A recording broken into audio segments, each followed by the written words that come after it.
టీడీపీలో చంద్రబాబు గారు, లోకేష్ గారి తర్వాత తప్పకుండా ఎవరు అని అంటే బాలకృష్ణ గారని సమాధానం వస్తుంది. మరి ప్రస్తుతం నందమూరి కుటుంబం నుంచి రాజకీయంగా యాక్టివ్గా ఉన్నటువంటిది ఆయనే అని చెప్పాలి. ఒక విధంగా చెప్పాలంటే పదవులు ఆశించకుండా పార్టీలో ఉంటూ వస్తున్నారు బాలయ్య.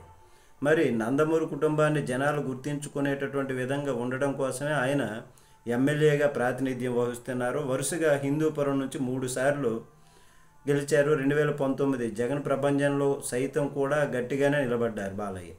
మరి అందుకే 2024 ఎన్నికల్లో గెలిచేసరికి ఆయనకు మంత్రి పదవి దక్కుతుందని భావించారు. కానీ ఒకవైపు సీఎం చంద్రబాబు ఉండగా లోకేష్ మంత్రిగా ఉన్నారు. సమీకరణాల దృష్ట్యా బాలయ్య బాబుకి ఛాన్స్ రాలేదు. అలాగని తన మంత్రి పదవి కావాలని బాలకృష్ణ గారు ఎన్నప్పుడు కూడా కోరుకోలేదు. కనీసం ఒక పని కోసం గురించి కానీ లేదా పదవి కోసం కానీ పట్టుబట్టే గుణం కాదు ఆయనది. మరి అయితే ఇటీవల జరిగినటువంటి పరిణామాల క్రమంలో బాలయ్య బాబు మంత్రిగా చూడాలనుకుంటున్నారు అభిమానులు. అందుకే తమ మనసులో ఉన్నటువంటి మాటను బయట పెడుతున్నారు. తాజాగా హిందూపురంలో సైతం అభిమానులు డిమాండ్ చేస్తున్నారు. బాలకృష్ణ మాత్రం సున్నితంగా స్పందించారు దానికి.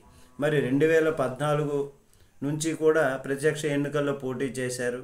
అనంతపురం జిల్లా హిందూపురం నియోజకవర్గాన్ని ఎంచుకున్నారు. ఆ తర్వాత నియోజకవర్గంలో నందమూరి తారక రామారావు గారు, అటు తర్వాత నందమూరి హరికృష్ణ గారు ప్రాతినిధ్యం వహించారు. ఆ తర్వాత బాలయ్య బాబు ప్రాతినిధ్యం వహిస్తున్నారు. అయితే 2014లో బాలకృష్ణ గెలవటము, టీడీపీ అధికారంలోనికి రావడం, తప్పకుండా మంత్రి పదవి వస్తుంది అని అంచనా. కానీ తనకు రాజకీయాల కంటే సినిమాలే ప్రయారిటీ ఇచ్చారు ఆయన.